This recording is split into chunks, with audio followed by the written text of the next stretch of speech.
Good morning, good afternoon, good evening, wherever you are in this extraordinary world of ours. I hope you're safe and sound and healthy. And I want to wish all of you a happy, healthy 2026. I'm Aaron David Miller, a senior fellow at the Carnegie Endowment for International Peace, and welcome to Carnegie Connects, a series of conversations on issues of critical importance to America and to the world. Today, we're talking Venezuela.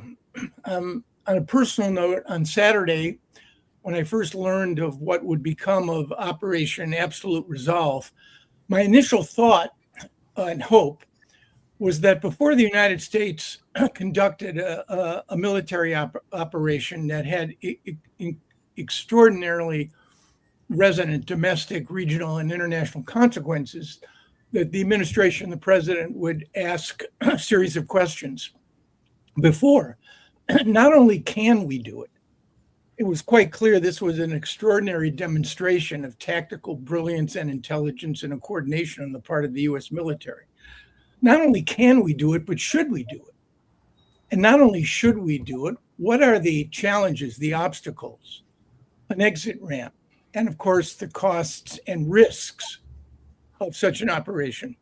5 days later, I think, to be fair, we confronted an enormous number of questions that don't have good answers, and in some cases, any answers. I just identify a few that have concerned me. Number one, how does the administration run, course, direct, or even seek to influence or set the direction of a country of 30 million people, roughly twice the size of the state of California? And to do this without resources. There's an embassy which is closed in 2019. USAID has been effectively hollowed out. We have no security presence on the ground to protect our people should we want to deploy them.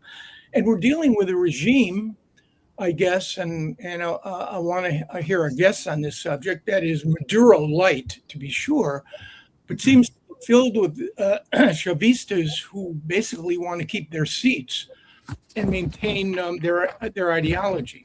Number two, is this an effort to change or reform this regime or to replace it? Three, will the regime bow to administration pressures to cut its ties on security and intelligence with Iran and Cuba, and perhaps its economic ties with China and Russia? And how does the U.S. interact with such a regime where you have two of its ministers, probably the two most powerful decision makers in Venezuela, who are now under indictment, along with Maduro? I think they're two. And what will the impact of what appears to be a freezing out of Maria Machado mean? Does Venezuelan public opinion matter at all right now? The oil situation, we'll be hearing some from Francisco on that. And the role, of course, of the Venezuelan military. I don't have to answer any of these questions today. I couldn't, fortunately. But I think we have three guests who know Venezuela, probably the three among the best analysts of Venezuela on the planet to do that. So let me briefly introduce them. Phil Gunson, who is in Caracas now, has been the International Crisis Group senior analyst for the Andes region since 2015. He researches and produces crisis group policy materials and conducts advocacy, focusing primarily on the political situation in Venezuela. Phil, welcome.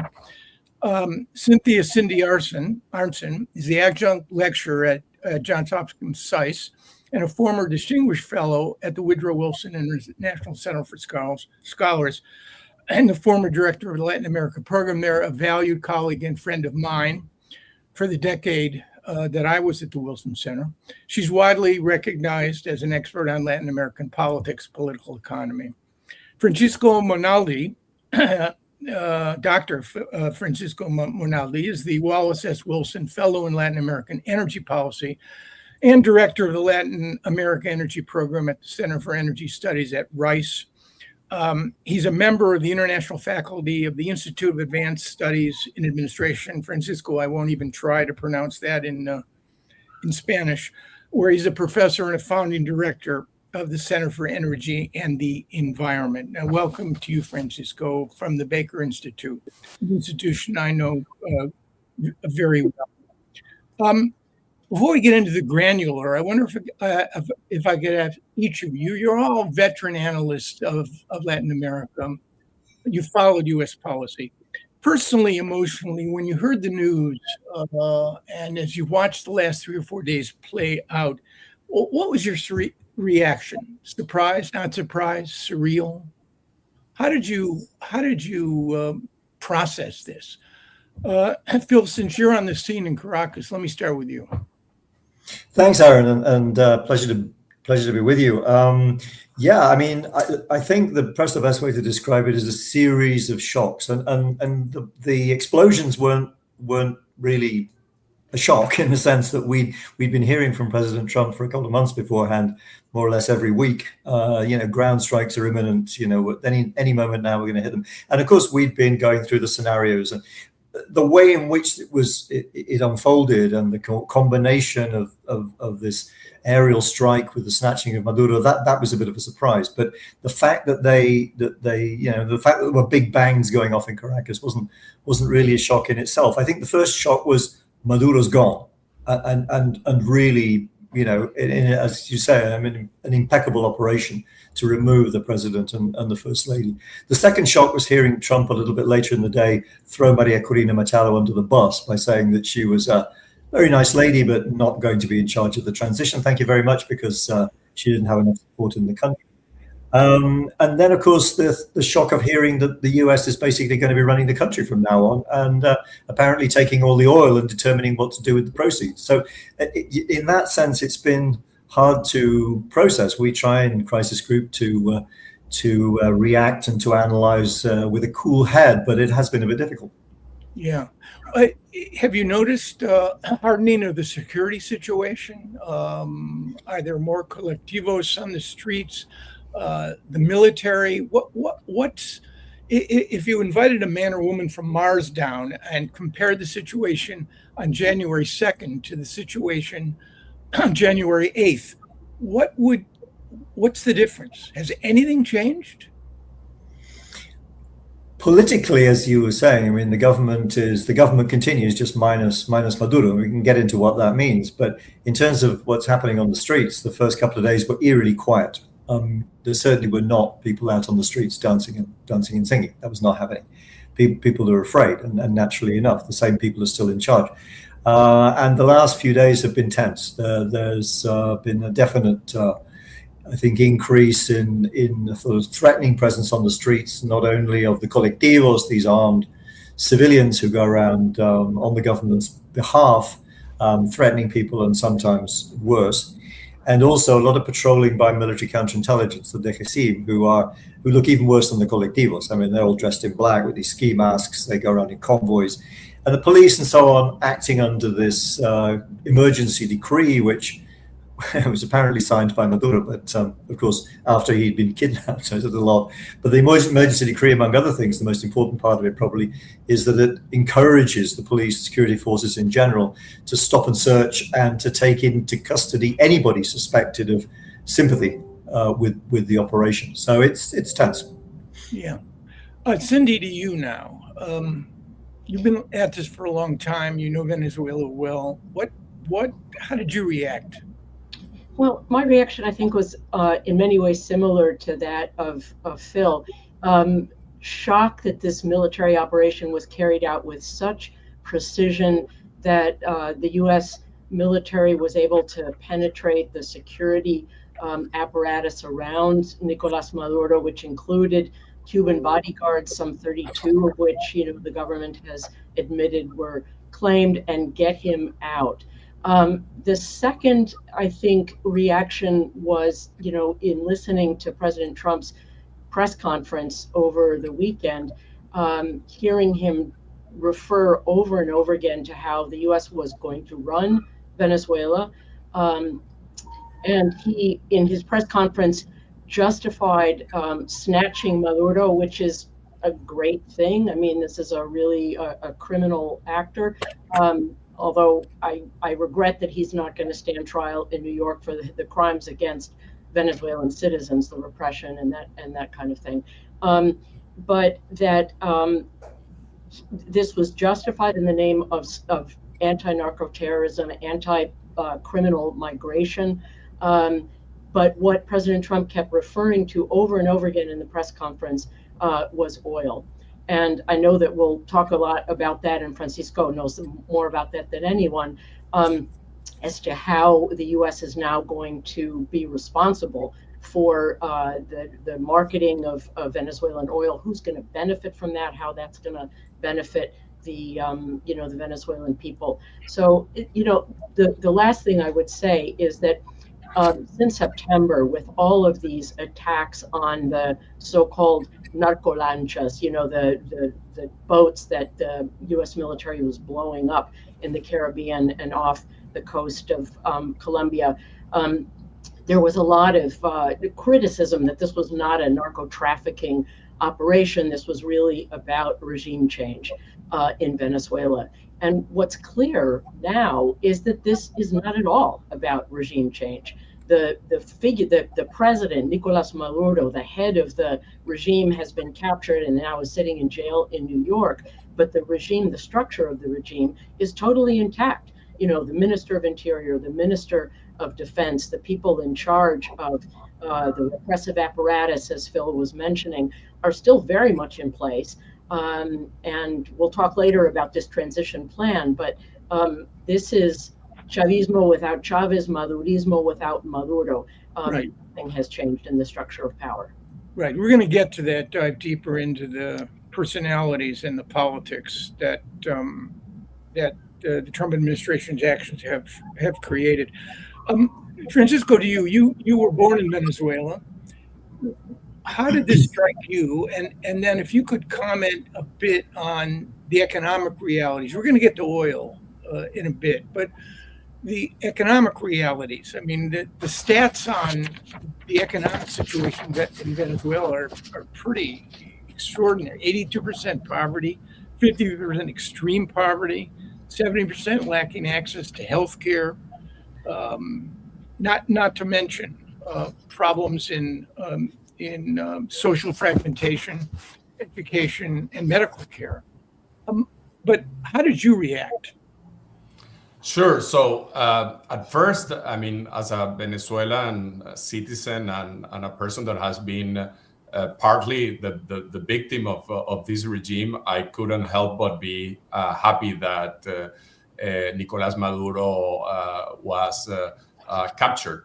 At the same time, I'm, of course, as a citizen of the world and a resident of the United States, concerned about the implications that the way this whole operation, and I'm not talking about specifically the capture of Maduro, but the whole military escalation and the attacks, etc., could set very problematic precedents for international politics and for the region, right? Because the notion that the U.S. wants to be a hegemon, the so-called Donroe doctrine, etc., I think could have a lasting impact in the region that we still don't know what it's going to be, but could be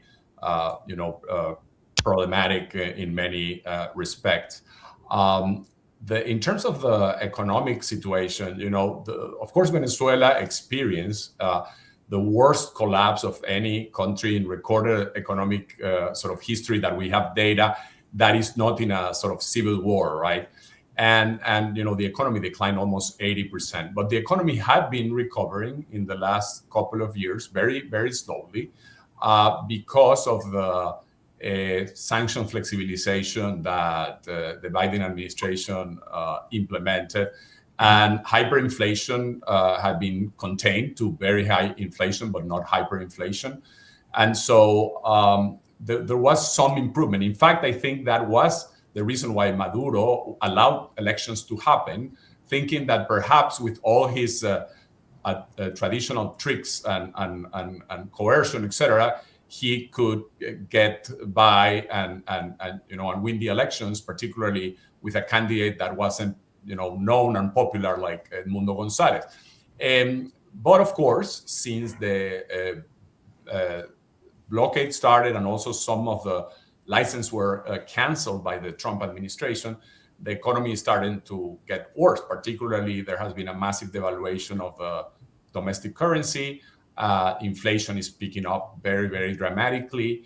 And that's even before the blockade entered into full application. And so the decline in revenues that the Venezuelan government is suffering at this moment is pretty significant. So we have to see how this new mechanism is implemented in terms of how the revenues from oil are going to be used. Because if that's not implemented in some effective way relatively rapidly, what we'll see is a very dire economic situation. Of course, the U.S. administration has to balance, on the one hand, their objectives, which are that American companies, President Trump said that everything has to be imported now from the United States, which I imagine is not feasible. Similarly, I don't know if the U.S. market could receive quickly those 30 million barrels of inventory plus the 800,000 barrels that Venezuela exports. But at the same time, they don't want the regime to use those resources to whatever they want, right? They are talking about, infrastructure, etc. But imagine that, as you pointed out, that means running basically a country. Right. In Venezuela, we have a history of having exchange rate controls in which the government assigns, the dollar. So now Marco Rubio is the equivalent of the of the authority that distributed the dollars in Venezuela. So, I mean, we still don't know exactly how this is going to work, but it's going to be very challenging. Yeah. Francisco, you raised the Don Roe doctrine. So before we get to in Venezuelan internal politics, let's stay in this one for a minute. Three of you, but Cindy, let's start with you. Who matters here in terms? First of all, the regional reaction.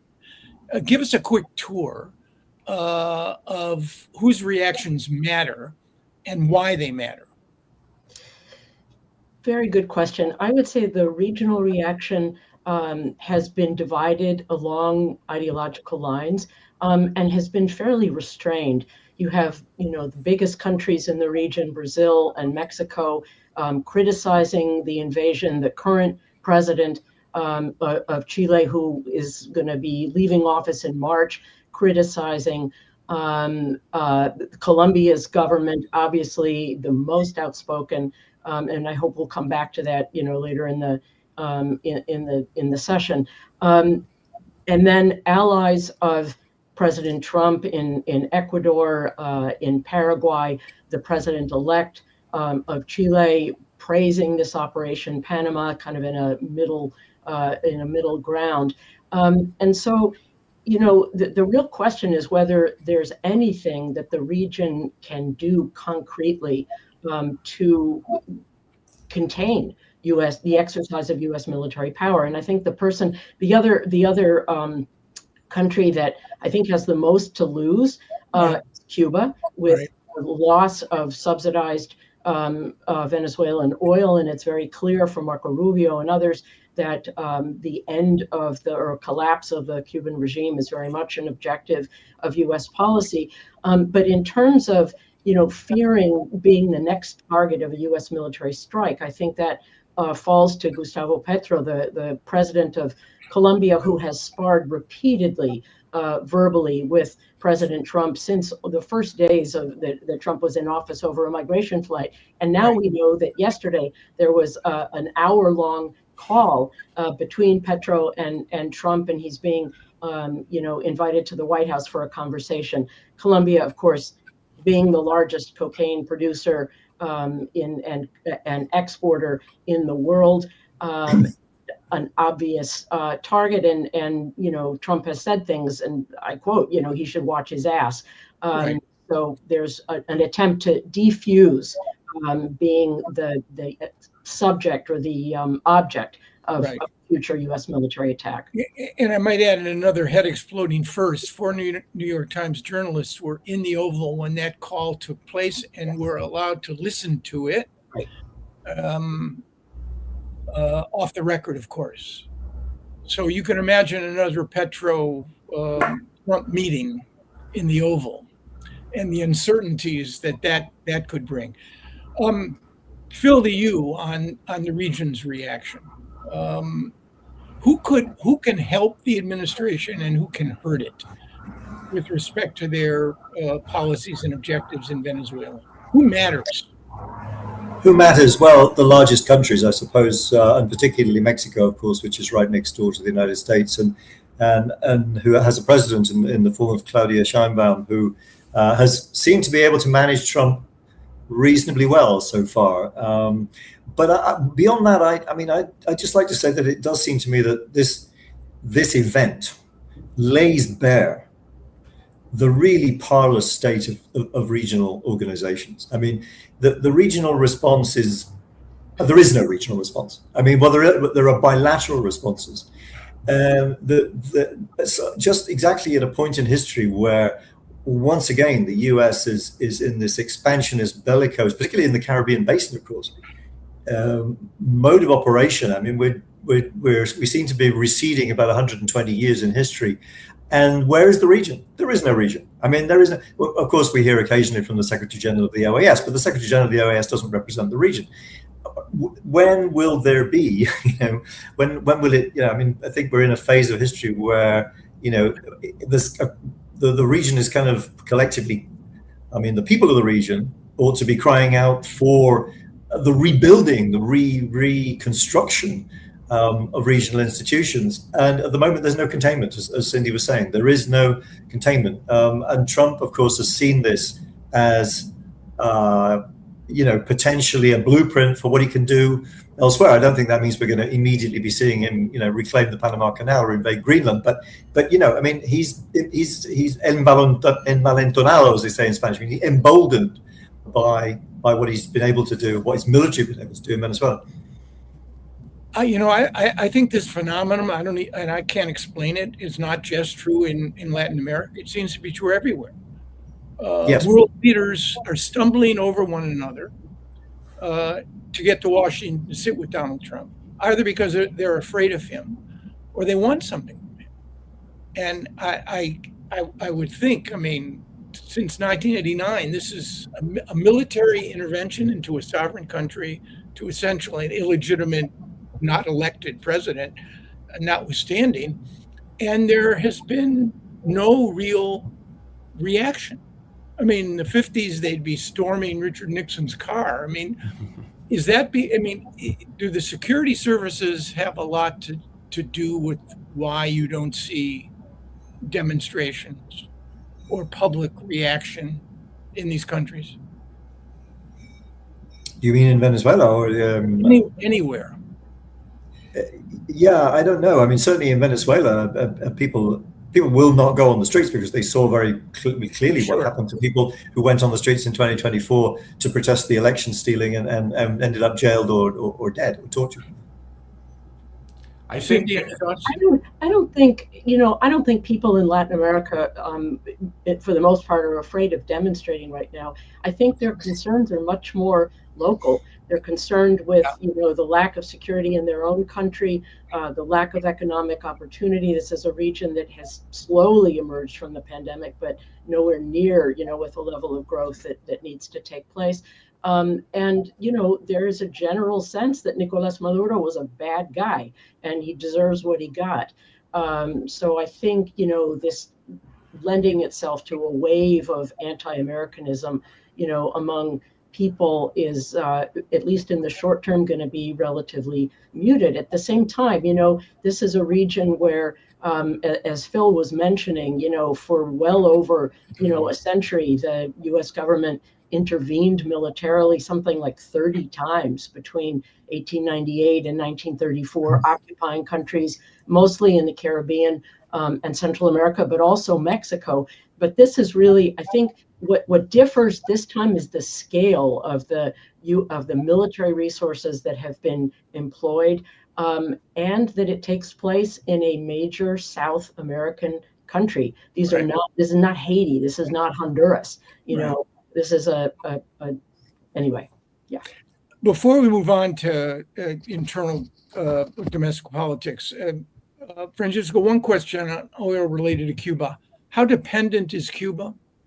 And if the administration on Venezuelan oil, and if the administration demands, as it probably will, that Venezuela cut off its contacts, certainly expel Cuban security forces, that's got to be, and any Iranian connection, that's got to be on Rubio's agenda and Trump's.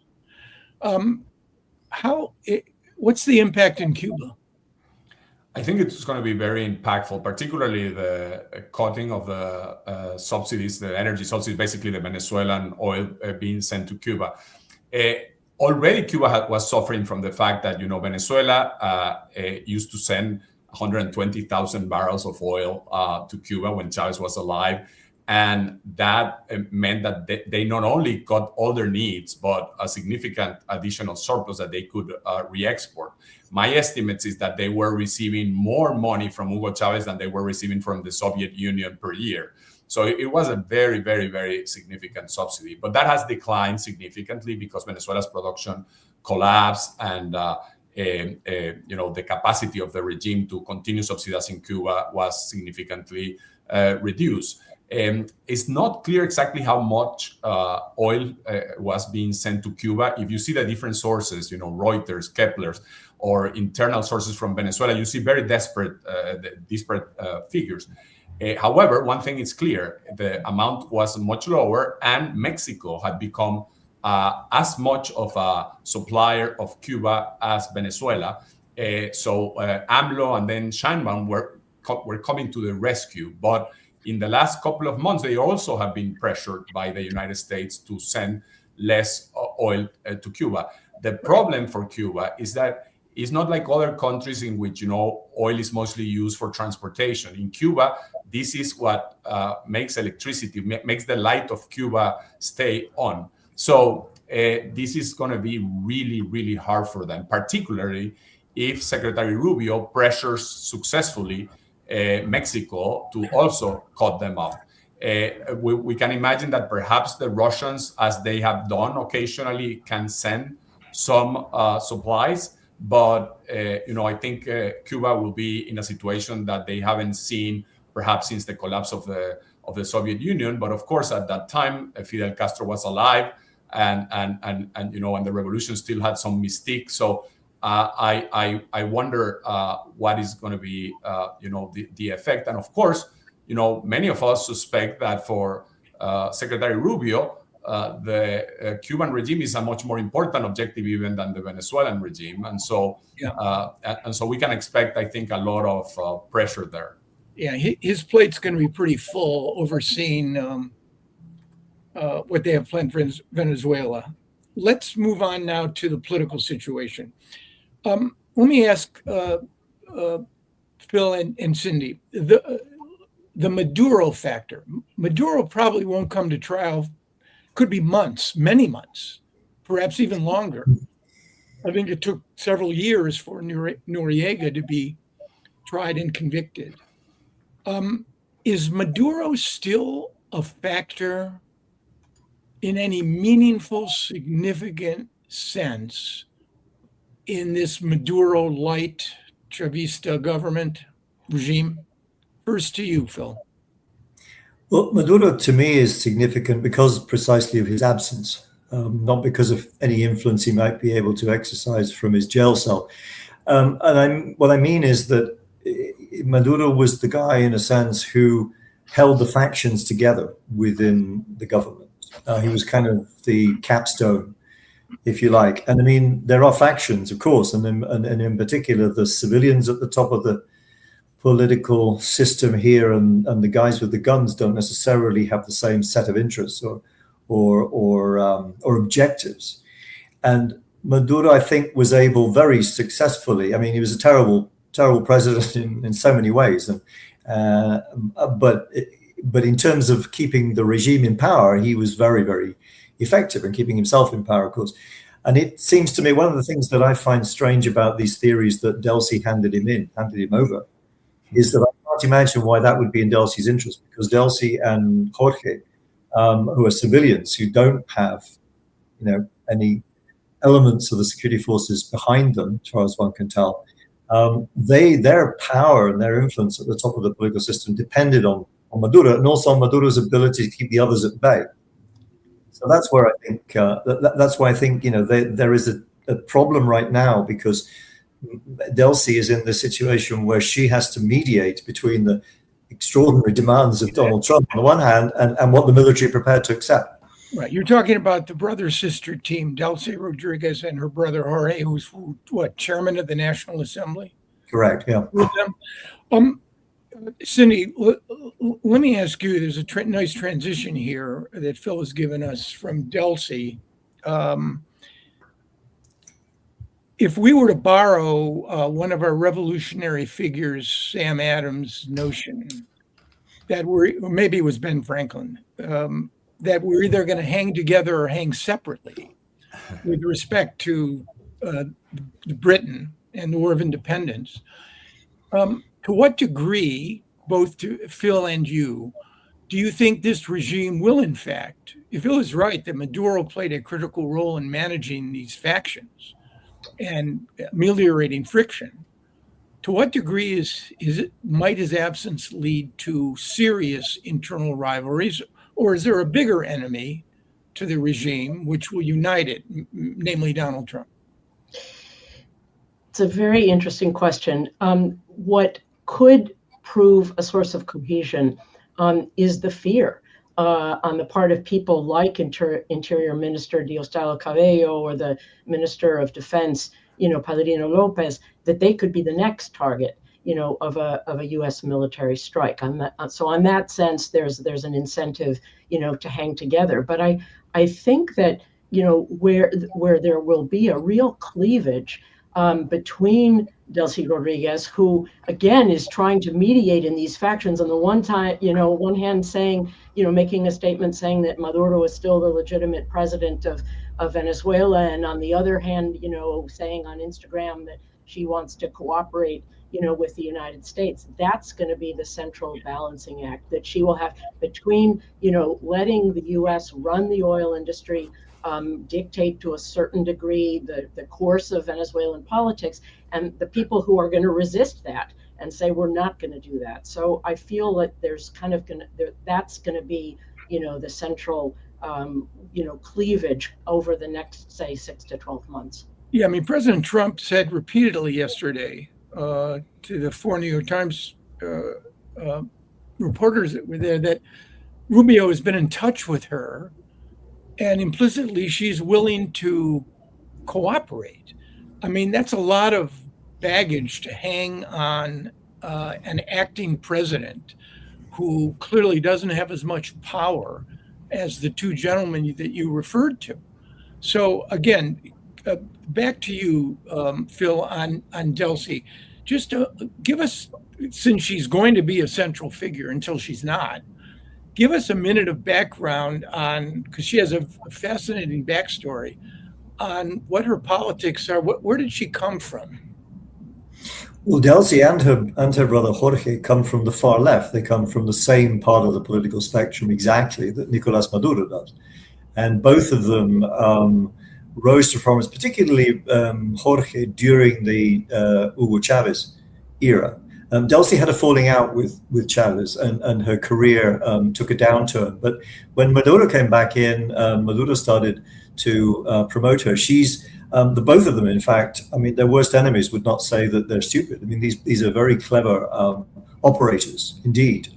Delcy in particular, she's foreign educated. She was educated in France and in the UK, speaks languages. She is able to deal with the outside world. And I think in that regard, that's perhaps her biggest asset in remaining where she is. She's the mediator right now. She's the one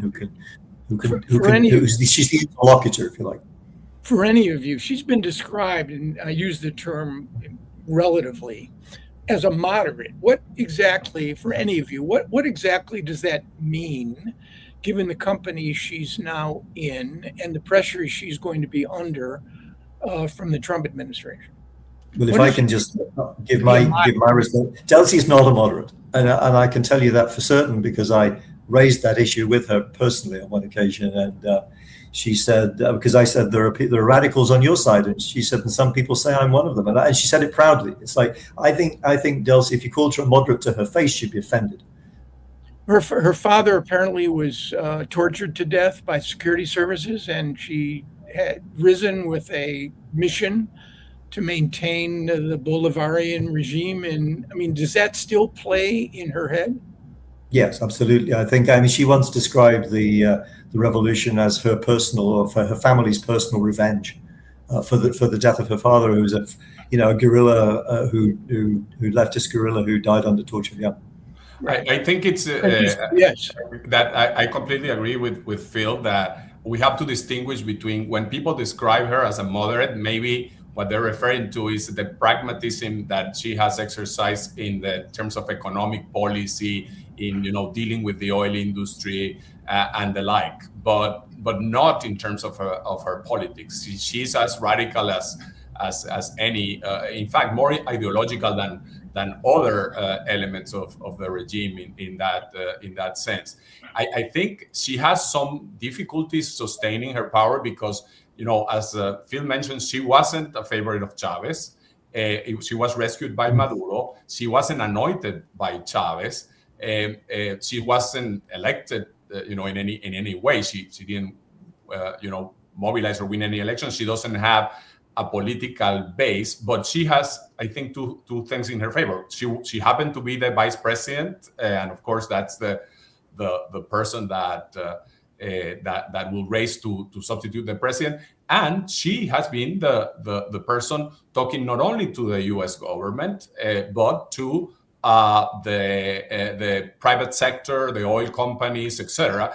And so it seems that for now, the U.S. government believes that she should be the interlocutor of and so that's what I think. And whereas, for example, Diosdado knows that he has the difficulty that the U.S. that he's indicted, and Padrino too. So it's they know that they need Delcy for now. Yeah.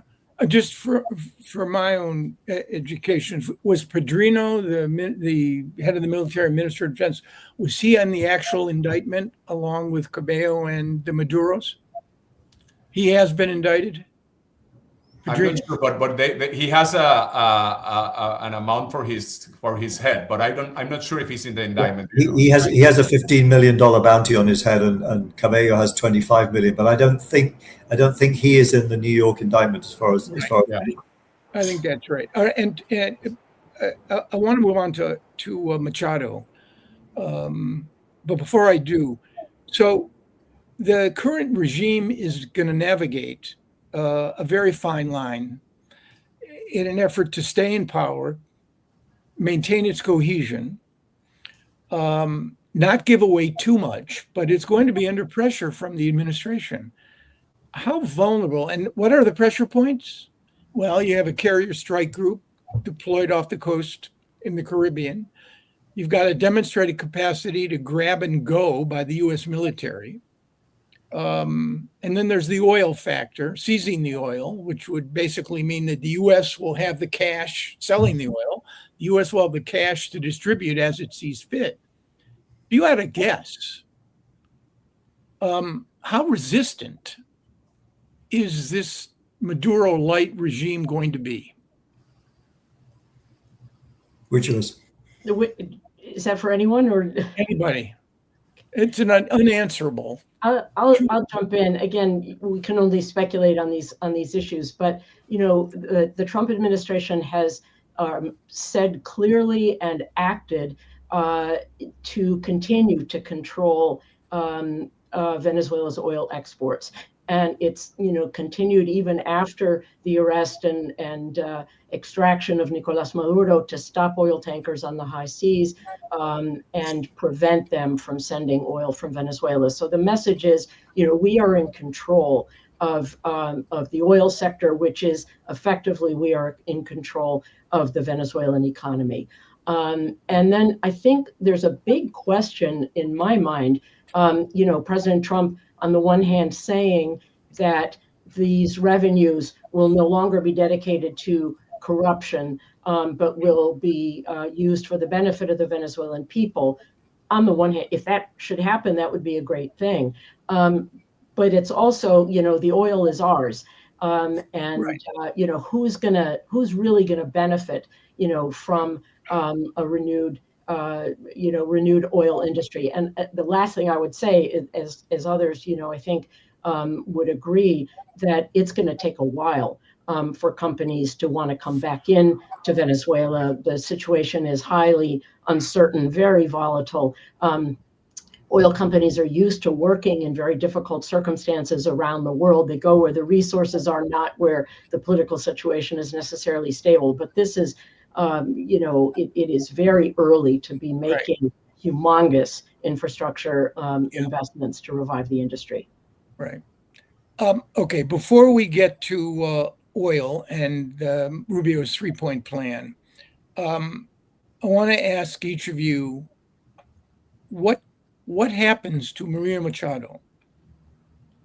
I mean, I wouldn't trivialize her role by asking you the question, is she still relevant? The question, I guess, is she still relevant now? Phil? I would say she has received a large bucket of cold water. She'd thrown everything into this reliance on external military action by the US. Her approach to Donald Trump has been adulatory. I mean, she's still, even after he effectively threw her under the bus, she's still promising to dedicate her Nobel Prize to him, if not actually physically give it to him. And I think she's really important, partly because there's nobody else. It's not like there are people, other political leaders breathing down her neck. I mean, she has been it. And of course, within the country, there is so little political activity permitted that we're not seeing the emergence of new leaders. But here's what I'd say about the opposition in brief. It's that it seems to me that this is the opportunity for the opposition to come together. There are different factions in the opposition, some of which, especially here internally in Venezuela, have been very critical privately and sometimes publicly about the way Maria Corina has managed this. She needs to accept that she's not the only show in town. She needs to accept that her strategy, at least for now, has not worked. And the opposition needs to regroup internally, particularly. They need to come together. And I think they need to say very clearly, we are here. We need a seat at the table. This is not something the US and Delcy Rodriguez can deal with between them. Yeah. I mean, it seems the administration has cast its lot now with the current regime, being relatively respectful. I suspect that the military and security services still carry tremendous influence. If you had fair and free elections, if all of a sudden Maria Machado emerged, there's going to be a call for transitional justice in Venezuela. This regime and the military has no stake and or interest in seeing anything like the results of the elections in 2024 and a Machado-like Nobel Peace Prize laureate in power. That's the end of the experiment that presumably the authoritarian experiment that Chavez began. So how does she maybe it's too early to answer this question. She's not in the country, presumably. No, she's not. The opposition is fragmented and relatively silent. Cindy, any thoughts? Sure. I agree with Phil that it is shocking, really, to see the way that, she has waged what I think, whether you agree with her tactics and her strategy or not, she has demonstrated immense courage, staying in Venezuela for all of these months at a time of a real crackdown after the July 2024 elections, which were overwhelmingly won by the opposition. She only left the country. She was in hiding, but she only left the country, to go to Oslo to receive. She didn't even make it in time for the ceremony, but she was certainly there. And now it's going to be very difficult to figure out how she's going to get back into the country. But, in terms of your question, there is no Latin American transition to democracy that is not managed. And it's managed with respect to the power of the armed forces, particularly to upset the democratic transition. And the power of the military to disrupt that is very different in different cases. Pinochet in Chile became a senator for life. There was a truth commission, but there weren't trials. Whereas in Argentina, the military had been defeated in the Malvinas Falklands War, and there were trials. In the case of Venezuela, I think the opposition is going to have very little power to go after heads in the military, because they retain the power to prevent and disrupt a democratic transition. Should that happen, I think there's going to be real chaos. There will be, a lot of violence in the streets. Right. Okay, Francisco. Oil seems to be, I would, no pun intended, I would call it crude diplomacy, has factored centrally into the Trump administration's calculations. I don't know what the reality is with respect to development of these reserves. Off camera, you indicated the Russian, the Chinese have contracts with the Venezuelan government for large amounts of these reserves. But I wonder if you could just give us a brief primer on two issues. What is the state of the Venezuelan oil industry? And the notion that somehow our oil, American oil, was stolen by the Venezuelan government is a riff and a narrative that the administration, particularly the president, is pushing. I suppose that's a reference to the nationalization of the 70s, in which the compensation was paid, I gather, to the companies, maybe not in the second sort of nationalization. But what's the reality on that question? And where does Venezuelan oil stand today? What are the realities of Venezuelan oil? A lot of questions for little. Yes, I'm sorry. So the situation of the oil industry is, it has been declined for a significant period of time. Venezuela produced at its peak 3.4 million barrels in 1998. Today it produces about 1 million barrels. The infrastructure is in disrepair, although there are parts that have tons of spare capacity, because just a few years ago, Venezuela was producing much more oil than it produces today. But at the same time, Venezuela is what in the oil industry we call a massive brownfield, meaning that this is a country that already has developed infrastructure that has very little geological risk, in the sense that we know where the oil is, the reserves are there. And so in that sense, if all the conditions align, Venezuela could significantly increase oil production, but it will require that the oil companies feel certain that they can, deploy these massive resources, the financial resources, to increase oil production. So that will take a lot of time, money, and I think more importantly, institutional change. Without, a real credible institutional framework, I don't think only marginal investments in long-hanging fruit type of projects by small companies, and perhaps Chevron, which is already there and produces about 25% of Venezuela's oil. In terms of the history of Venezuela and what could the president be referring to, of course, there are two episodes. One is the nationalization that was decreed in 1975. At the time, most concessions in Venezuela were going to expire in 1983. And so what they did was move forward that date and compensate the companies. And in fact, it was a very uneventful event. And it happened, of course, in where other OPEC countries did the same, right? Very prominently, Saudi Aramco is the result of something very similar, and much bigger, by the way, than PDVSA. But then, of course, President Trump might be referring to the renationalization, partial renationalization that Hugo Chavez did, which was basically a forceful renegotiation of contracts with a significant increase in the government take that was not accepted by two companies, basically, Conoco and Exxon. All the rest of the international companies operating in Venezuela accepted the deal, including Chevron. And these two companies went to international arbitration and were awarded a very significant, particularly Conoco, a very significant amount of money. I think among all the arbitrations, Conoco got about $13 billion.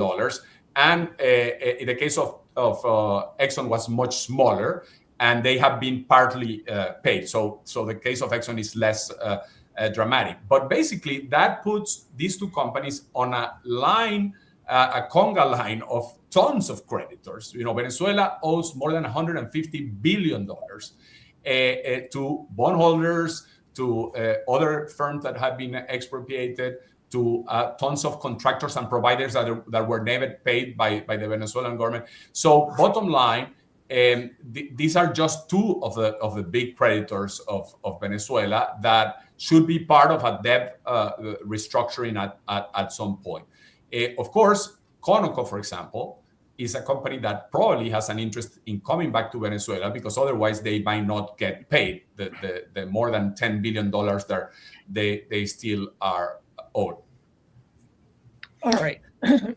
Aaron, I'm sorry, can I just interrupt you for 1 second? I will have to drop out in about 5 minutes because I have another commitment.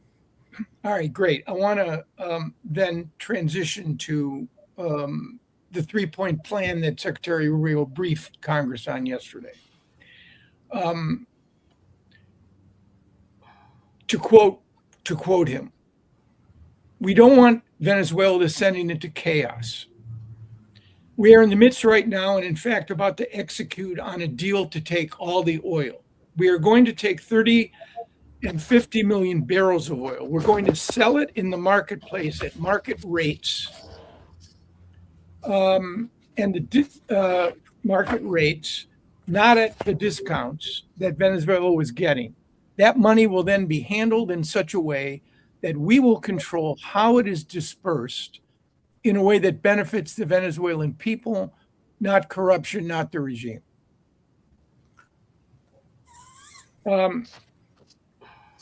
Without prejudging this, does this coincide with political, economic, and oil realities in Venezuela? I don't know if, given that Phil is leaving, perhaps you want to say something before leaving, Phil? Phil? Yeah, I suppose, and apologies for having to drop out early, but it's a really tough uphill task, isn't it? I mean, as I think Francisco was saying earlier on, I mean, or maybe even you are, I mean, how do you manage? This is unprecedented in history. I can't think of a historical precedent where a country of this size has been managed from a distance, from a foreign capital with no troops on the ground, and also on occasions a real lack of sensitivity about local political realities.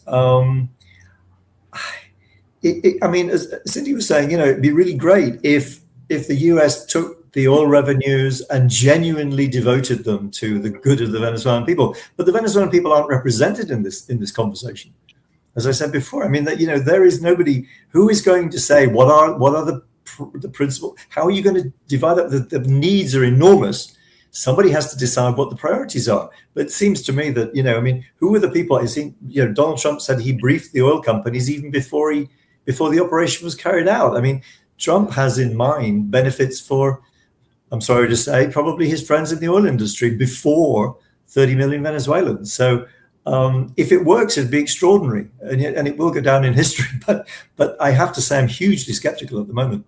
Right. Pitvasa is told in the New York Times that it was in negotiations to sell oil to the United States, but did not detail how such an arrangement would work. Phil, I know you have to go. One question before you do. I don't want to put you on the spot. It's January 8th, 2026. Will this regime, Maduro Light, still be in power by the end of this year? I think the baseline scenario is that it will be. I don't think that the military will dare move against it because of the potential consequences. I think, I mean, unless, of course, Trump and the U.S. administration decide to really go for them, but since political transition seems to be well down the list of priorities for now, I think their position is safe, and they won't want to move against Delcy Rodriguez because, because they may be they may suffer a fate as bad or as worse than that of Maduro. So I think for the time being, it looks like the US is going to do what it can to shore up Delcy Rodriguez and her government while they figure out, the first phase of this plan that Rubio was talking about. Right. Phil, thanks for your expertise. Really appreciate it. Thanks a lot. And bye to everybody. Bye, Cindy. Bye, Francisco. Bye-bye. Stay safe down there. In the time that remains, Francisco and Cindy, one question for each of you. Francisco, what I just outlined, what Rubio told the New York Times, is any of this feasible? 30 to 50 million barrels. What is that? A month or two production? What's the daily production of Venezuelan oil? Yeah, 1 million barrels a day, roughly. Yes. So that basically, when they're talking about 30 to 50 million barrels, they're talking about the inventory, the accumulated inventory That they actually have, right? In the tanks and in the ships and the tankers that are at sea, waiting to know what to do because of the blockade, they haven't been able to leave, and so of course that's an amount that. It's, as you point out, between a month and a half of Venezuela's production. And, in the very short term, you cannot get all that oil to the United States because, the market is not there. But I think over time, you can do it. I already saw that Secretary Wright mentioned that it's not going to go to only the United States. He's talking now about the global market. So they probably are going to be willing to sell part of it to other Western countries, let's say, Right. and they are bringing some companies for that. But I think the crucial point here is why is Delcy Rodriguez sort of willing to accept this? And I think the best basic reason is that the alternative would be, a complete starvation of revenues, and moreover, the need to massively cut production. And when you cut Venezuela's production, when you close the fields, that takes time and money to recover them. So they are faced with a very, very tough situation of negotiating very quickly with the United States to allow them to get some of those barrels. But I'm sure that some of the revenue has to go back to the Venezuelan government for them to handle, because they have to pay salaries, they have to operate the country, and so I would be surprised if it's all the money disbursed by the U.S. or part. I think probably was going to be disbursed by the government of Venezuela. Right. So a final question to both of you. Since we're not in Venezuela, to borrow a term from the Defense Department, can this be done? Their phrase with respect to Syria and Iraq and U.S. forces there is to operate by, with, and through. By, with, and through. The logic here is to take the proceeds and distribute the cash to, not to the government itself, or through the government to the Venezuelan people. This requires a degree of micromanagement, wouldn't you suggest, to avoid corruption and waste and fraud? Who is going to do this? I just a brief mention. The president, to me, this is the oil for food program of Iraq, right? That was administered by the United Nations. Right. And as you know, that there were a lot of accusations of corruption there and mishandling of the money. It's almost inevitable that when you manage that magnitude of resources, there's going to be some problems like that. And of course, that type of idea was being proposed by some, but in the U.S. it didn't have any traction because precisely the recall of the experience of Iraq. Yeah.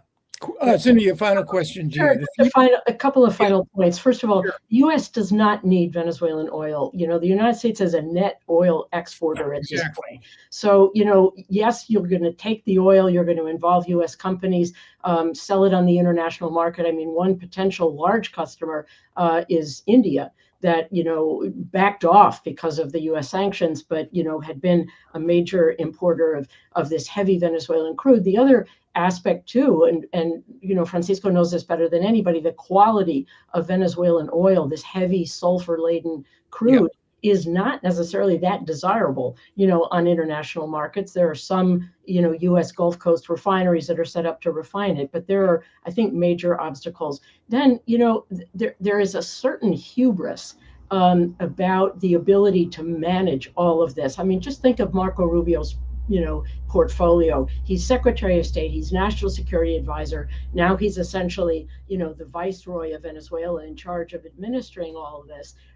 It just doesn't seem there is no U.S. embassy. There will probably almost certainly be a reopened U.S. embassy, but administering all this and making sure that it benefits, Venezuelan citizens is a huge obstacle. And Francisco raised the issue of Venezuela's indebtedness and the number of hedge funds and companies and U.S. companies in New York and around the world that are going to want to, be made right by the Venezuelan bonds that they hold. Who gets paid first, and how this money benefits Venezuela and what degree of tension that creates within the Venezuelan government, as these things, we'll have to see how it plays out, but there are a million questions. But finally, to both of you, I'm assuming you do not expect point 3 of this plan, Rubio's plan, transition to something that represents what he describes as, quote, more representative government to occur anytime soon. Basically, if I gathered the three of you next January. I don't think that timeline is realistic. If it happens and the U.S. government really puts its elbow and its efforts behind, new elections and fair elections and allows, a democratically elected president to take power, that would be an amazing accomplishment, of Trump administration policy. But I just don't see it as a priority. And I doubt the ability of one person in the administration, Marco Rubio, who probably is the only one who genuinely cares about this, to make it happen. Right. I mean, it's not Iraq. We're not going to deploy thousands of American forces. Is there any precedent, broader question, to the kind of involvement that you're describing since the end of the Second World War? Germany, clearly. Japan, clearly. Any other precedent for the United States literally taking over and trying to set a direction for a very large, 12 Panamas could fit in one Venezuela. It's twice the size of the state of California. And doing it remotely? I think I answered my own question. Probably not. Briefly address the example of Panama. I mean, yes, the U.S. intervened to get Noriega out, but there was a president-elect who Noriega had prevented from taking power, right, who was immediately sworn in, and who managed this whole transition and the purging of the military and the creation of a new kind of civilianized. There was also a treaty. There were also 10,000 troops, U.S. troops in Panama.